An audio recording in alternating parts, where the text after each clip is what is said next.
তৃষ্ণা দূর হয়ে যাবে যদি একমাত্র আমাদের কাম্য পিপাসা হয় ঈশ্বর। কারণ কোনো ব্যক্তি বা কোনো বস্তু উপরে যদি আমরা আকাঙ্ক্ষা করি, তার জন্য আমাদের আগ্রহ প্রকাশ করি, মন প্রাণ ঢেলে দিই, তার থেকে আমরা শুধু আঘাত পাবো। আর একটার পর একটা চাহিদা বেড়ে যাবে। একটা বস্তু পূরণ হলে আর একটা বস্তু, আর একটা বস্তু হলে আরো আরো আরো, এই তৃষ্ণা সাগরে ঝাঁপ দিয়ে লাস্টে আশা প্রত্যাশা আর মিটল না। তাই তৃষ্ণার নিবারণ হলো না। একমাত্র তৃষ্ণার নিবারণ কোথায়? না তো ওই চৈতন্য মহাপ্রভুর কথায় ঠিক, ওই ঠাকুর রামকৃষ্ণদেবের কথায় ঠিক। তোমাদের চৈতন্য হোক। শ্রী ঠাকুর একই কথাই বললেন যে ভোগের মাধ্যমে ত্যাগ হয় না। আগুনে যতই ঘি দেওয়া যাবে তত দাও দাও করে বেড়ে যাবে, নিভে যাবে না। তাই ভোগের বস্তুকে সম্মুখে রেখে যে ত্যাগ, সেই ত্যাগটাই প্রকৃত ত্যাগ। যার ভোগের বস্তু সংগ্রহেরই ক্ষমতা নেই, তাই অপারগ বশত সে যদি বলে আমি ত্যাগ করেছি গাড়ি বাড়ি ঐশ্বর্য সোনা দানা মণি মাণিক্য, তা মিথ্যা কথা। সে ভিখারি, সে ত্যাগ করবে কি করে? তাই ঠাকুর বললেন তুমি যোগ্য হও, সম্মুখে রাখো, কিন্তু ভোগ করবে না। এরই নাম প্রকৃত ত্যাগ। ঠাকুর তার নিজ জীবদ্দশায় দেখিয়েছিলেন কি করে ত্যাগ করতে হয়। তিনি ছোটবেলায় রসগোল্লা খেতে খুব ভালোবাসতেন, গরম রসগোল্লা।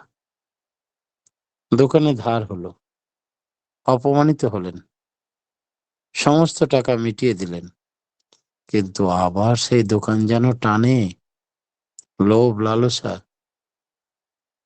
তাই তিনি গরম রসগোল্লা করাতেন আর সবাইকে খাওয়াতেন, নিজে দেখতেন কখনো খাবো না, রসগোল্লা ত্যাগ করে দিলেন। এমন করে ত্যাগ করতে হয়। গৌরাঙ্গদেব কি বললেন? শ্রীকৃষ্ণের যতেক লীলা সর্বোত্তম নরলীলা, নরবপু তাহার স্বরূপ, গোপবেশ বেণুকর, নবকিশোর নটবর, নরলীলার হয় অনুরূপ। আবার গীতায় আছে বহুনাং জন্মানন্তে জ্ঞানবান মাং প্রদত্ততে, বাসুদেব সর্বমিতি স মহাত্মা দুর্লভ। কি অপূর্ব মধুর ভাব, যে বহু জন্ম জন্মান্তরের পর জ্ঞানবান জানতে পারে যে বাসুদেবী সর্বমিতি, সেইরূপ মহাত্মা দুর্লভ। সব তিনি, সব তিনি, সব ঠাকুর, সব ঠাকুর। যেটা মহাভাব সমাধি অবস্থায় ঠাকুর প্রকাশ করে ফেলেছেন যে আমি পাপ আমি পুণ্য, আমি অমৃত আমি সুধা আমি বিষ, আমি মৃত আমি জীবিত, আমি ওঝা হয়ে ঝাড়ি আমি সাপ হয়ে কাটি, আমি ক্ষুধার্ত হয়ে এক মুঠো ভাতের জন্য কুকুরের ভেষ ধরে ঘুরে বেড়ায়, আবার আমার মাথায় আমি আঘাত করি, সব আমি সব আমি। তোমাদের গোড়াটাকে চিনিয়ে দিলাম, তিজুরির চাবিকাঠি খুলে দিলাম। যখন শব্দে শুধু তুমিময় ভাববে, ঠাকুরময় ভাববো, তখন আমাদের আর কিছু অপারগ থাকবে না, আমরা সর্বজয়ী হয়ে উঠব। তাই বাসুদেব সর্বমিতি স মহাত্মা দুর্লভ, এই ভাব যে মানুষের এসেছে সে মহাত্মা, সেরকম দুর্লভ এই মহাত্মার। এই মধুর ভাব, এতে মানুষ আর নিজেকে ঠিক রাখতে পারে না। তার সারা মন প্রাণ সত্তা ইষ্টময় হয়ে ওঠে। যত্র যত্র নেত্র পড়ে তত্র তত্র কৃষ্ণ ফুরে। এমন হয়ে দাঁড়ায়। টানটা আবার শুধু মৌখিক টান নয়, সক্রিয় টান চাই। বৃত্তিভেদী টান হলে তৃষ্ণা স্থান পায় না। বৃত্তি প্রবৃত্তির ঊর্ধ্বে সব কিছু দিয়ে, আমার বাড়ি, আমার ঘর, আমার স্ত্রী, আমার পুত্র, আমার টাকা পয়সা, আমার বাড়ি, সব তোমার, সব তোমার,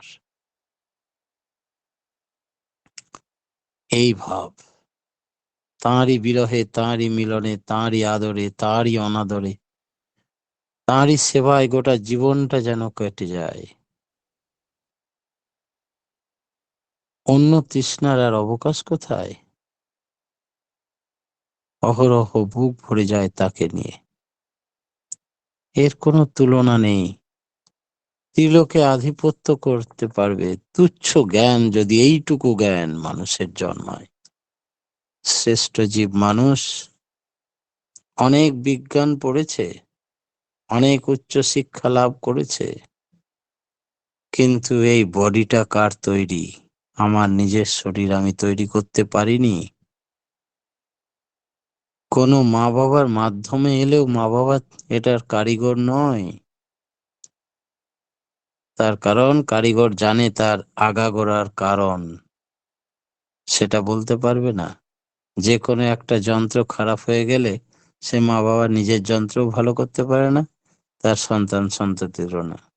তাহলে মালিক সে নয়, সে মাধ্যম মাত্র। তাহলে শরীরটা আমার নয়, এই বিশ্ব ব্রহ্মাণ্ড আমি সৃষ্টি করিনি, এই সংসার আমি সৃষ্টি করিনি।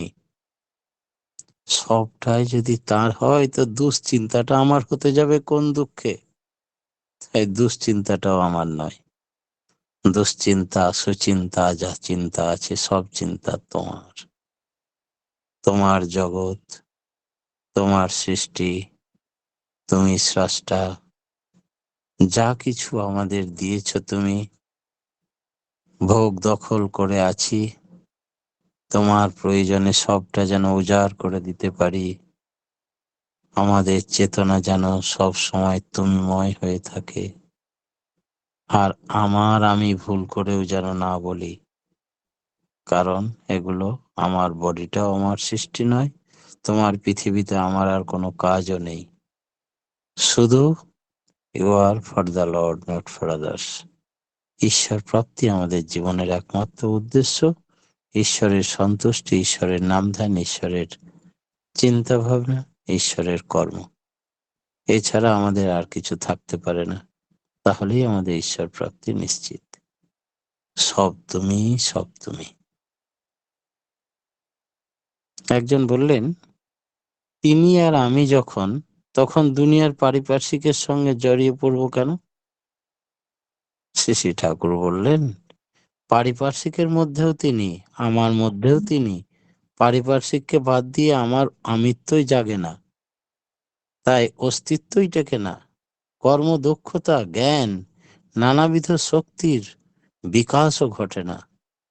বহুরূপে সম্মুখে তোমায় ছাড়ি কোথা খুঁজিছ ঈশ্বর। সবার মধ্যে তাকে বোধ করা যায় নানা বৈশিষ্ট্যে। তিনিই তো বহু হয়ে আছেন, এক অহম বহুস্ব আমি। বিস্তারী জীবন, বিস্তারী প্রেম। তবে এর মধ্যে তিনি ফতুর হয়ে যাননি, নিজেকে বিলিয়ে নিঃশেষ হয়ে যাননি। তিনি নিজত্বে অটুট থেকে সর্বত্র বিরাজ করেন, তাই তিনি ব্রহ্ম।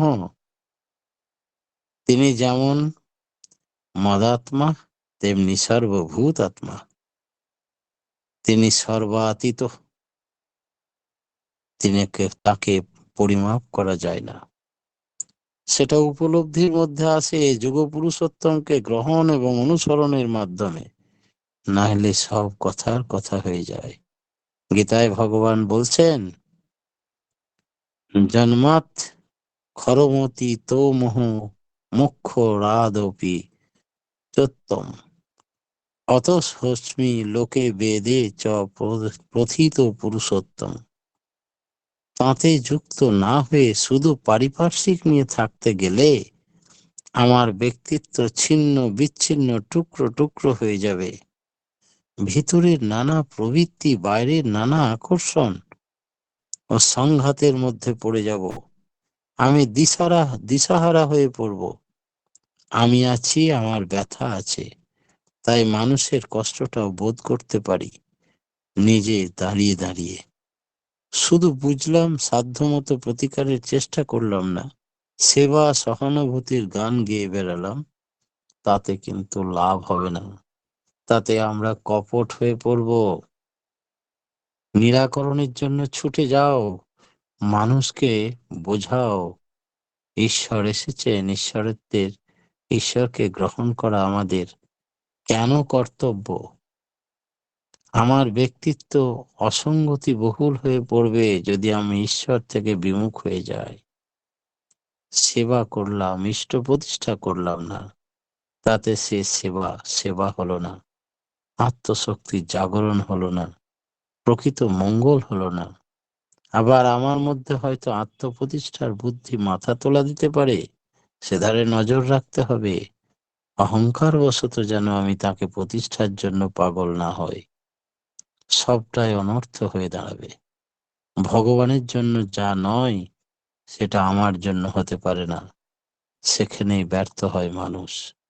শুধু ব্যর্থ নয়, দুর্ভোগ, দুর্ভাগ্য এবং বন্ধনের স্রষ্টা হয়। ভক্তের সঙ্গ করলে কি লাভ হবে ঠাকুর? শ্রী ঠাকুর বললেন, প্রকৃত ভক্ত ভগবান ছাড়া আর কিছু চায় না, আর কিছু বোঝেও না। তার বিরহে সে চিরব্যথিত। আমরা যাই পাই না কেন, কিছুতেই মন প্রাণ ভরে না, সন্তুষ্টি হয় না।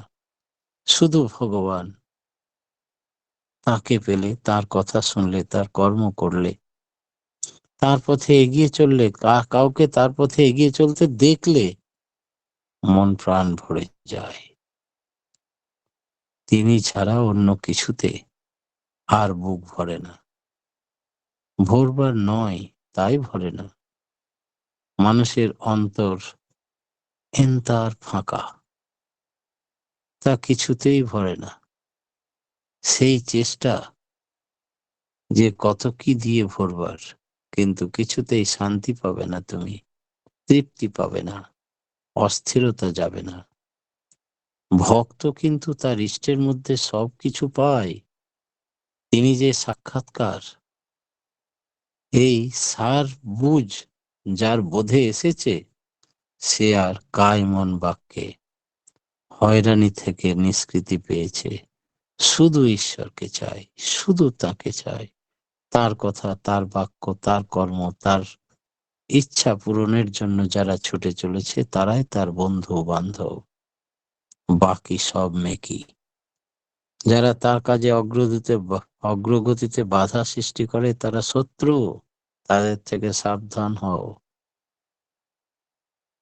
তাতেই যার আসক্তি আছে, তার সঙ্গ করলে শান্তি হয়। তাই অন্যের সঙ্গ করে শান্তি হয় না, তৃপ্তি আনন্দ পায় না মানুষ। মানুষ জ্ঞাতসারে বা অজ্ঞাতসারে অহর্নিশি শুধু তাকে চাই।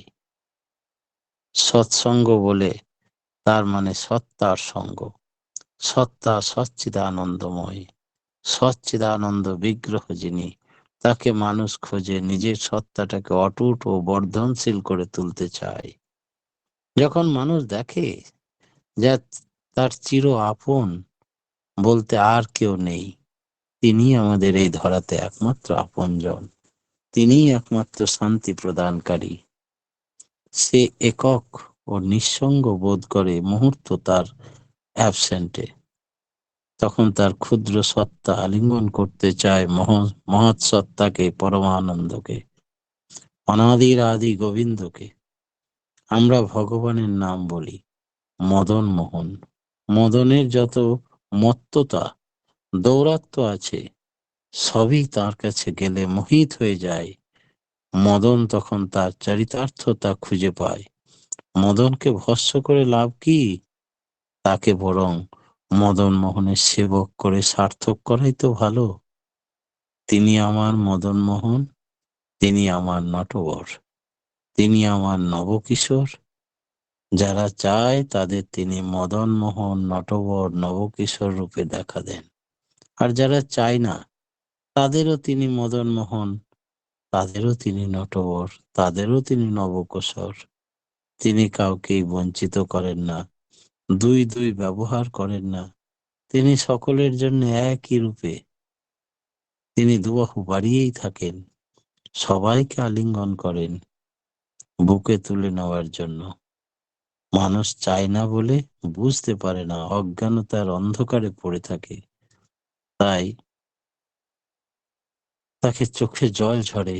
বিমুখ মানুষগুলো নির্মম পীড়ায় মরে, আর যে তাকে আলিঙ্গন করেছে, তার পরশ পেয়েছে, তার আশীর্বাদ পুষ্ট হয়েছে, সে সদানন্দময় হয়ে থাকে। সেই জন্যই ভক্তের সঙ্গ প্রয়োজন। পরম পিতার রাঙারাতুল চরণে প্রতিবোধ থেকে সার্বিক মঙ্গল প্রার্থনা জানিয়ে আজকের মতো ক্ষুদ্র বক্তব্য এখানে শেষ করলাম। জয় গুরু। জয় গুরু দাদা, খুব সুন্দর আলোচনা শুনলাম যে ঈশ্বর প্রাপ্তি আমাদের কাম্য। ভোগে ত্যাগ নেই, ভোগের বস্তুকে সম্মুখে রেখেই ত্যাগ করাকে আসল ত্যাগ বলে। আর বৃত্তি প্রবৃত্তির ঊর্ধ্বে তিনি, সব স্রষ্টার মূলে তিনি। তার চিন্তা, তার কর্ম নিয়ে থাকলে ঈশ্বর প্রাপ্তি অবসম্ভাবী। আত্মপ্রতিষ্ঠা নয়, ইষ্ট প্রতিষ্ঠাই আমাদের কর্ম। ভক্তের সঙ্গ করা কেন প্রয়োজন তা আপনি আলোচনার মধ্যে রাখলেন। জয় গুরু দাদা, খুব সুন্দর আলোচনা করলেন, আমরা সমৃদ্ধ হলাম।